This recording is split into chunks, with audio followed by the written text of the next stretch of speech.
Alors, nous sommes de retour sur Direct Gestion. On était en train de discuter avec Aymeric Blon, donc gérant chez Financière de Champlain. Justement, on parlait de ce contexte macroéconomique actuellement. Quand même incertain, hein, même si on a l'impression que ça commence à s'affiner avec l'approche justement de la réunion de la BCE jeudi, eh bien c'est quasi sûr hein, finalement qu'elle va annoncer un quantitative easing. On a eu la Cour européenne de justice. Oui, la Cour européenne de justice quand même a ouvert la voie en validant les OMT. La Banque nationale suisse qui semble anticiper justement l'action de la BCE. Mario Draghi a fait des annonces en ce sens. Beaucoup aussi de gouverneurs de banques centrales de banquiers centraux ont également dit que la BCE devrait agir. Bon, si elle ne le fait pas, il va y avoir un gros gadin de la bourse là. Ça va être une déception, effectivement. Ouais. Oui. Après, dans un cadre de déception, je me demande quel pourrait être l'impact boursier. Effectivement, je pense que déjà les marchés baisseraient pour cause de déception. Après, l'euro ne continuerait pas à baisser puisque justement l'objectif du quantitative easing c'est maintenir un euro faible. Ouais. Pensez-vous que l'euro ça va pas avoir d'impact sur l'euro? Justement, ça pourrait le faire augmenter contre les autres monnaies, ce qui effectivement n'est pas l'objectif, puisque l'objectif c'était effectivement comprimer l'euro pour permettre à l'industrie de souffler le temps que l'Europe se restructure et puis fasse les réformes nécessaires pour optimiser son industrie, son système bancaire, etc. C'était un temps qu'elle devait s'acheter en fait, entre guillemets. Donc c'est vrai que le quantitative easing aurait cet impact en effet sur l'euro, de faire baisser l'euro. Et c'est vrai que si elle n'annonçait pas ce QE, la BCE pourrait, ça pourrait avoir un impact, on va dire, faire remonter l'euro comme vous dites, mais ce serait que du court terme a priori, parce que c'est vrai que la tendance quand même sur du long terme, en tout cas depuis le mois de juin, est quand même baissière, très baissière. Oui, c'est vrai. D'autant, je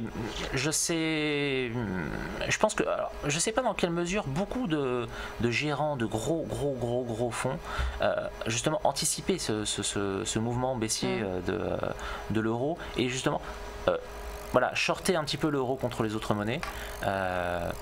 Parce que effectivement l'idée était que avec ce quantitative easing on allait assouplir un petit peu les choses en Europe, etc. Puisque effectivement c'est pas du tout de l'intérêt de la BCE de ne rien faire. Pour la BCE il s'agissait d'éviter une déflation un petit peu à la japonaise et donc effectivement ce package de mesures et notamment ces 500 milliards à imprimer en termes de monnaie était quelque chose de très important et d'essentiel.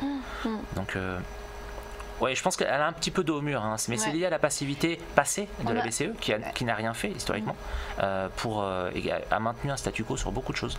On a l'impression qu'elle est un peu obligée aujourd'hui d'agir. Il y a la chute des cours du pétrole aussi qui entraîne cette inflation en territoire négatif. On a vu quand même l'inflation qui a baissé de 0,2% sur le mois de décembre.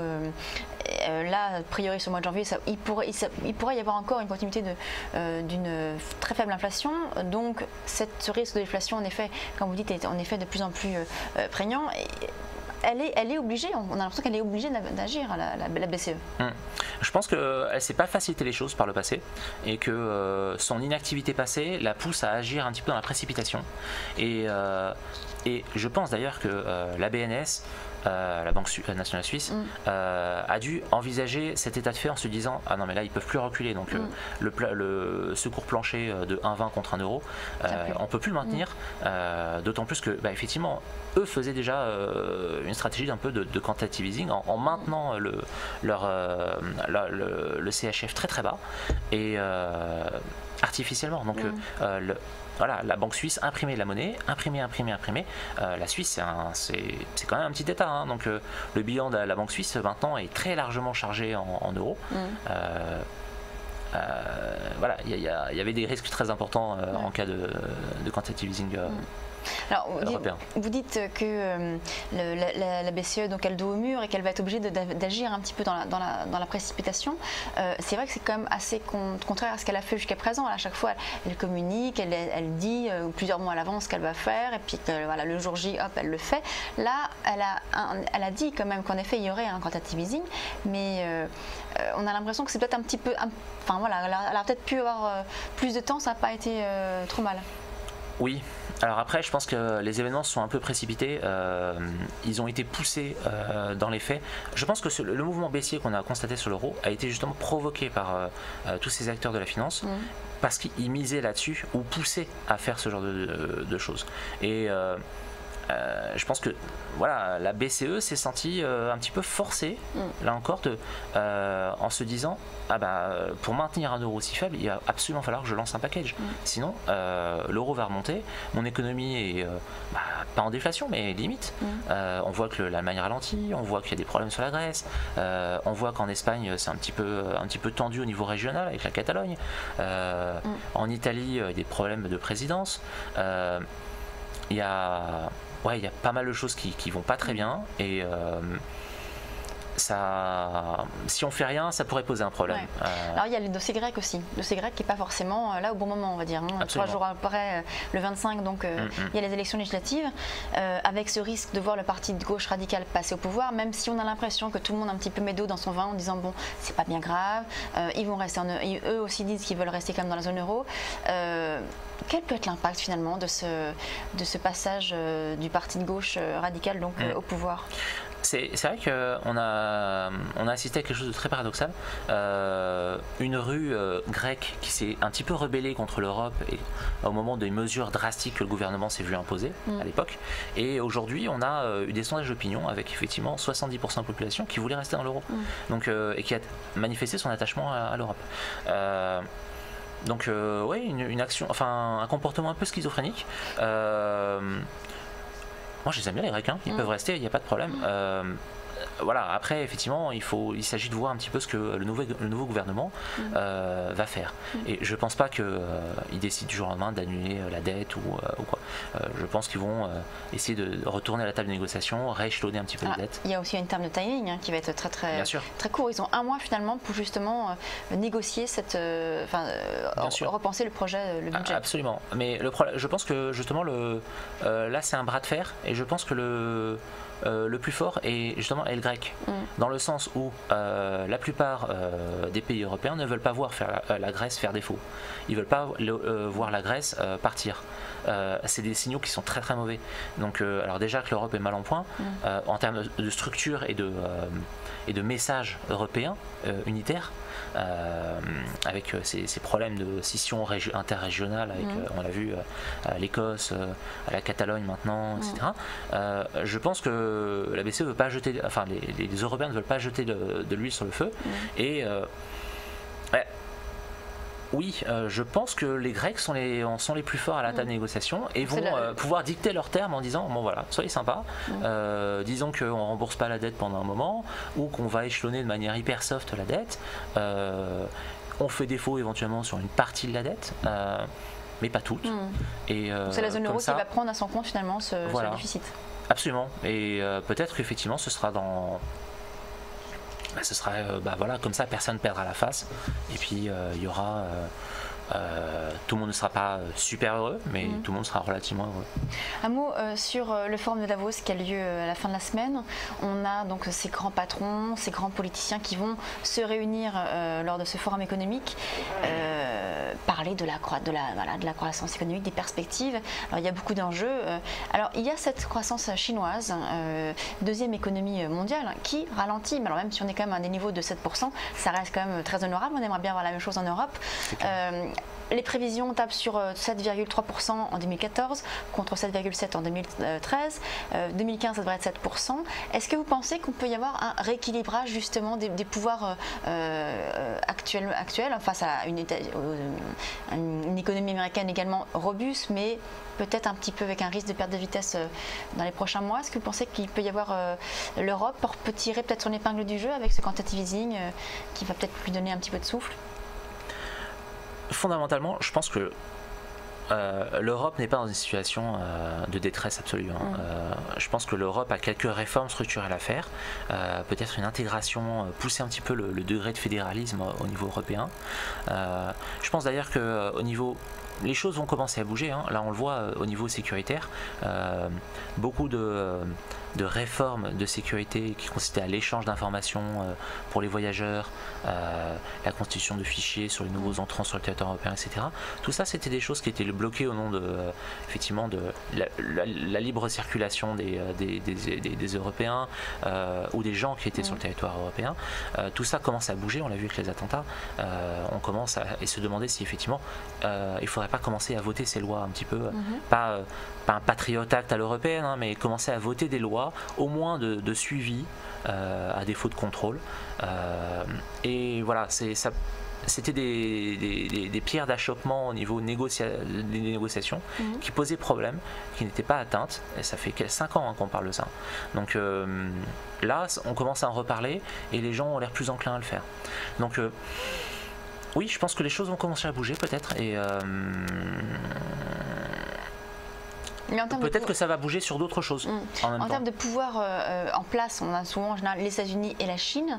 Là, c'est vrai que la Chine ralentit, la croissance américaine robuste toujours, comme je disais, mais avec le relèvement des taux, il peut peut-être y avoir une petite croissance à la baisse, en tout cas ce qui n'est pas prévu pour l'instant, mais peut-être dans les prochains mois. Voilà, ma question c'est, est-ce que l'Europe peut revenir un petit peu à la table des négociations et avoir du poids? Je pense que le poids, elle va l'avoir parce que d'une part, c'est un vivier de consommateurs très important. C'est quand même la première surface économique mondiale quand on agrège tous les pays. Donc oui, elle aura ce pouvoir de négociation. Effectivement, aujourd'hui, elle est un peu pâle parce que il y a ces problèmes internes de croissance, de chômage, etc. Mais voilà, je pense qu'elle pourra tout à fait débattre à la table de négociation, avoir son mot à dire et pouvoir faire des choses. Après, effectivement, la Chine aussi ralentit, on l'a évoqué. Elle ralentit. Alors, tout le monde rêverait d'avoir 7% de croissance, mais il y a des telles inégalités encore en Chine que voilà, il y a du boulot à faire, quoi. Et donc, et d'ailleurs, la Chine aujourd'hui se recentre un petit peu sur se replie un peu sur elle-même pour travailler un petit peu sur ces disparités de développement entre les différentes régions chinoises. La Chine devrait connaître finalement le passage qu'on a eu, nous, on passait d'une ère industrielle à une ère, on va dire, un peu plus de services et technologiques, avec ce ralentissement de l'économie. Vous pensez qu'on va avoir en Chine également ce même mouvement, même évolution? Oui, je pense. Effectivement, au départ, la tradition chinoise n'était pas vraiment poussée, tournée vers l'innovation ou autre. Maintenant, on commence à voir effectivement des innovateurs chinois, des scientifiques qui sortent des universités, qui créent des belles choses, des entreprises qui ont des choses à proposer aussi, effectivement, à travers le monde. Je pense que ce qu'elles ont pu absorber de technologies européennes ou américaines, elles l'ont fait. Donc, elles vont pouvoir commencer à exporter. On voit elles se positionner en Afrique, notamment beaucoup. Et elles se positionnent dans nos pays un peu plus matures. Et voilà, vendre des choses un peu à plus bas coût que nous, ce qu'on peut produire. Après, elle est beaucoup aidée par les autres pays émergents. Je pense à la Russie, le Brésil, l'Argentine, etc. Qui eux ralentissent également, beaucoup plus par contre. Là, il y a la chute du rouble, notamment sur la Russie, il y a la chute du pétrole, les sanctions également. La crise économique, enfin pas crise économique, mais le malaise économique énorme qu'il y a au Brésil en ce moment. En Asie, ça va pas super bien. Enfin, ça va, mais c'est un petit peu instable. Il y a quand même quelques contestations, etc. Contre les tout-puissants, ceux qui ont profité.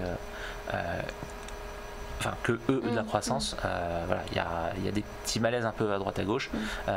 Ça profite à la Chine, ça pourra profiter aux Européens et aux Américains.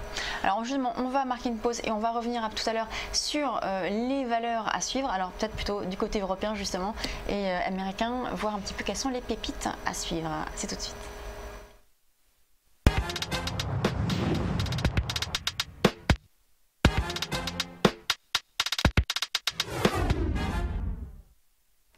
Nous sommes de retour sur Direct Gestion et alors pour ces dernières 10 minutes, nous allons parler avec vous, Aymeric Blon, gérant donc financière de Champlain, des valeurs que vous recommandez, des valeurs que vous suivez donc chez vous.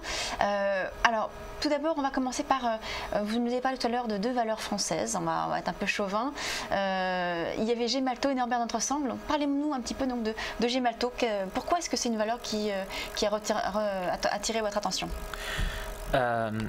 C'était une valeur qui au départ se payait un petit peu cher mais qui avait des rythmes de croissance très importants.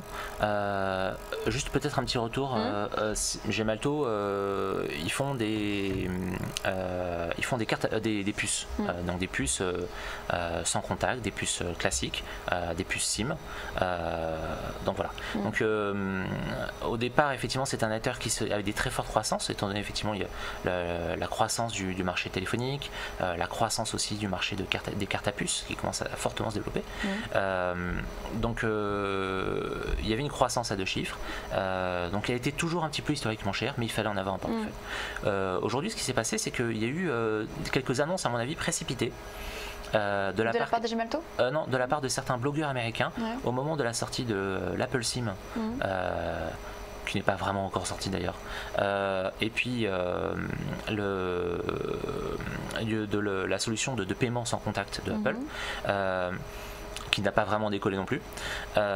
Et donc effectivement ces annonces là faites par cette presse un petit peu spécialisée, je pense un peu orientée, a fait très peur à l'industrie de la puce, et donc a entraîné une baisse très importante, mais vraiment très importante de Gemalto. Pour vous dire, le business de Gemalto sur les SIM, c'est une quarantaine de pourcents. C'est 40% qui ont été, c'est 40% de chiffre d'affaires qui ont été effacés suite à ce blog. Et ça s'est vu dans le cours. Le cours, en fait, c'est réajusté de telle manière à ce que le business de la carte SIM ne vale plus rien. Donc c'est quelque chose qui est quand même assez fabuleux. C'est que on a du mal à penser que effectivement les taux d'adoption de l'Apple Pay ou de l'Apple SIM fassent que voilà, le business de la SIM va disparaître du jour au lendemain. Vous pensez que ça a été dégradé? Il y a une décote actuellement qui n'est pas justifiée? Absolument. D'ailleurs tous les analystes sont d'accord avec moi là-dessus. Jamais la SIM ne disparaîtra, en tout cas à court moyen terme. Aujourd'hui, effectivement, la SIM, notamment les SIM sécurisés pour ce qui est nouvelle génération, la SIM sécurisée, qui va arriver dans les téléphones pour pouvoir payer effectivement sans contact, c'est la solution de Google Wallet. Tout ça fait que effectivement le business de la SIM va perdurer. Après, il faut garder en tête que le marché américain avait une bande magnétique sur ses cartes bleues jusqu'à présent. Aujourd'hui, ils font la transition vers le modèle puce et code. Donc la puce que nous on connaît depuis maintenant de nombreuses années, que l'Espagne a adoptée il y a quelques années, et donc effectivement il y a une adoption très forte, et d'ailleurs Obama a fait des déclarations en ce sens en disant qu'il fallait absolument adopter ces nouvelles puces, parce que effectivement il y avait les fraudes à la carte bleue aux États-Unis avaient explosé. Elles sont bien plus importantes aux États-Unis que chez nous. Donc il y a encore du potentiel chez Gemalto, énormément de potentiel. Et c'est bon timing selon vous pour je pense effectivement le cours a bien baissé, il n'est pas vraiment beaucoup remonté. Je pense qu'il y a un problème de perception, et puis les gens peuvent être mieux à faire avec leur argent, mais en tout cas à moyen long terme je pense que c'est une très bonne valeur qui à mon avis devrait bien se comporter en 2015. Alors autre valeur également française, c'est, dont vous nous avez parlé tout à l'heure, c'est Norbert d'Entresemble, donc on connaît tous les camions rouges qu'on voit sur l'autoroute. Qu'est-ce que cette valeur dont on parle pas souvent en fait a de particulier? On en parle très peu parce que ils sont très peu actifs au niveau boursier. C'est lié au fait que la famille détient une grande partie du capital, donc effectivement la liquidité est un peu moindre, ils font pas beaucoup d'effets d'annonce et tout ça, et c'est un truc un peu conservateur, voire un peu, enfin la perception est un peu passéiste, sauf que la plupart des gens oublient que effectivement le fret ferroviaire ça n'a pas vraiment décollé, et notamment en France, et donc effectivement le transport routier en France a encore de beaux jours devant lui. Voilà, c'est l'actualité en plus en ce moment. Absolument. Là je recommande pas l'investissement tout de suite, parce que effectivement il y a quelques négociations salariales avec les syndicats, quelques blocages qui sont en cours. On l'a vu ce week-end avec les annonces des syndicalistes. Donc attendre un petit peu. D'ailleurs, ça peut être même peut-être un bon point d'entrée. Un petit repli de la valeur, ouais, on attend un petit repli, et puis ça pourrait être le moment de revenir là-dessus. D'autant plus que voilà, avec la chute du pétrole, aujourd'hui à la pompe, ça se traduit par une chute d'environ 30% de l'essence. Mais le pétrole, enfin moi je le disais, j'attends une descente jusqu'à 40. D'ailleurs, je pense que le prix à la pompe n'a pas fini de baisser non plus. Donc oui, ce sont des éléments positifs pour la valeur. Ça va être une source de marge supplémentaire énorme pour Norbert Dentresson. Alors, on va changer de pays et de secteur. Quelles sont les autres valeurs donc, vous pourriez nous parler qui soient intéressantes? On peut parler de valeurs européennes, allemandes notamment. Carl Zeiss, Meditech. Carl Zeiss fait des produits pour les ophtalmos, de chirurgie oculaire, voilà, c'est une medtech dans la chirurgie de l'œil et le soin de l'œil. C'est un acteur très solide au niveau bilanciel et opérationnel, historique de performance fabuleux. Elle a eu une déception, peut-être deux, l'an dernier. Les chiffres ont été réajustés, le management est relativement toujours aussi confiant. Et d'ailleurs, on a un historique de non-déception très important, plus important que la moyenne. Donc, et les rythmes de croissance de chiffre d'affaires, etc., sont toujours aussi dynamiques. Les marges sont très importantes. Donc avec la baisse de l'euro, ça devrait, puisqu'effectivement ils exportent beaucoup, avec la baisse de l'euro, ça devrait être un gros catalyseur Donc ouais, je pense que c'est un dossier qui pourrait avoir de beaux jours devant lui également. D'autant plus que il a baissé sans jamais vraiment remonter. Il est un peu stagnant ces derniers temps. Et c'est lié à quoi cette baisse? Je pense que les investisseurs ont là encore peut-être un peu mieux à faire avec leur argent, parce que c'est pas un dossier très dynamique, c'est une medtech. Et dans la santé, on a vu qu'effectivement en ce moment la mode était à la biotech. Mais étant donné que je gère un fonds global, healthcare, je me dois de m'intéresser à d'autres sous-secteurs de la santé. Donc voilà, donc effectivement ça fait partie d'un de mes strong buy sur 2015 et les années à venir même. Là par exemple vous dites que c'est un de vos paris sur 2015. Le cours là c'est un peu plus de 23 €. Vous pensez qu'on peut aller jusqu'à combien par exemple? C'est quoi votre objectif? Je pense qu'on peut aller à 27, peut-être une trentaine d'euros. Sur quoi? Sur 6 mois à peu près? Sur un an. Ouais. Sur un an. Donc on peut investir maintenant pour tabler, accompagner pendant. Si je fais, mon objectif est toujours de faire plus de performances, mais si je peux faire 30% tous les ans, moi je signe. Alors on va parler d'une autre valeur, on va parler d'une valeur américaine que vous nous conseillez ce matin, c'est Cirrus. Parlez-nous un petit peu de cette valeur. Alors Cirrus Corp, c'est une société un petit peu spécifique, vraiment niche market. Côté au Nasdaq. Côté au Nasdaq, absolument, mais qui fait du business partout dans le monde. Et surtout partout dans le monde, et pas aux US. Parce que jusque récemment, je vais juste revenir sur l'activité du groupe, ce sera plus simple. Cirrus a développé une technologie en fait de neutralisation des pathogènes dans les poches de sang pour les transfusions. Jusqu'à présent, on passait par des mélanges avec, on mettait éventuellement quelques antibiotiques ou quelques aseptisants, je pense bleu de méthylène, donc des technologies très anciennes de stérilisation des poches de sang pour neutraliser les bactéries à l'intérieur, les germes et éventuellement certaines maladies. Ces technologies-là sont extrêmement vieilles et ne répondent plus vraiment aux critères actuels de santé publique, etc. Donc on a cherché des substituts, ça a été très compliqué et Cirrus est un des rares à avoir réussi à émerger avec une solution qui bizarrement s'appelle Intercept, comme la société. Donc solution Intercept qui permet en fait de neutraliser tous les agents pathogènes, les bactéries, etc. dans les poches de sang. Et donc permet une conservation meilleure, etc. Donc c'est une solution très facile, très simple et jusqu'à présent on neutralisait plusieurs choses dans le sang. Il y avait les globules rouges, il y avait les globules blancs et il y avait le plasma. Aujourd'hui on est capable de neutraliser le plasma et les globules blancs. Et c'est ce que fait Cyrus. Et donc Cyrus a récemment eu la validation réglementaire de la part des États-Unis, qui étaient les plus gros réfractaires à ces technologies, pour neutraliser effectivement tous ces deux parties sanguines. Vous parliez peut-être qu'Ebola a aidé, parce qu'effectivement on a un gros souci de besoin de transfusion pour toutes ces fièvres un peu hémorragiques ou autres. Vous parliez donc d'Intercept, c'est ça a quelque chose à voir avec la valeur Intercept Pharma? Justement, pas du tout. Non, d'accord. C'est exactement pareil, mais ça n'a absolument rien à voir. Qui est une valeur donc également du secteur de la santé. Oui, un concurrent de Genfit. Biotech française, américaine. Intercept? Oui. Oui, Intercept, c'est américain. C'est une société concurrente de Genfit. Ou de Raptor, encore aux États-Unis, ou Galectine, ce genre de choses. Donc là, sur Cyrus, ça n'a rien à voir avec cette valeur, donc Intercept. On est quand même. Suite à ces annonces, elle n'a pas beaucoup augmenté. Les target price se tournent autour de 8-9 $. Ouais. Donc là, on est à 5,89. Voilà, il y a des choses à faire, j'ai l'impression. Vous avez donc cet objectif de 8-9 Absolument. $. Et puis effectivement, c'est quelque chose qui... on sait que tous les acteurs, entre guillemets, sanguins, je pense à des gens comme Grifols ou CPL, etc., sont des très gros consolidateurs.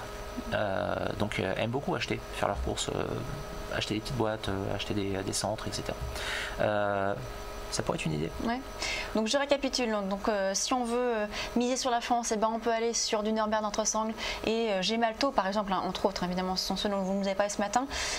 Dans le secteur de la santé, vous nous avez parlé notamment à l'instant de Carl Zeiss et de Cyrus, voilà, aux États-Unis. Voilà, donc ce sont les valeurs un petit peu que vous jouez actuellement chez Financière de Champlain. Absolument.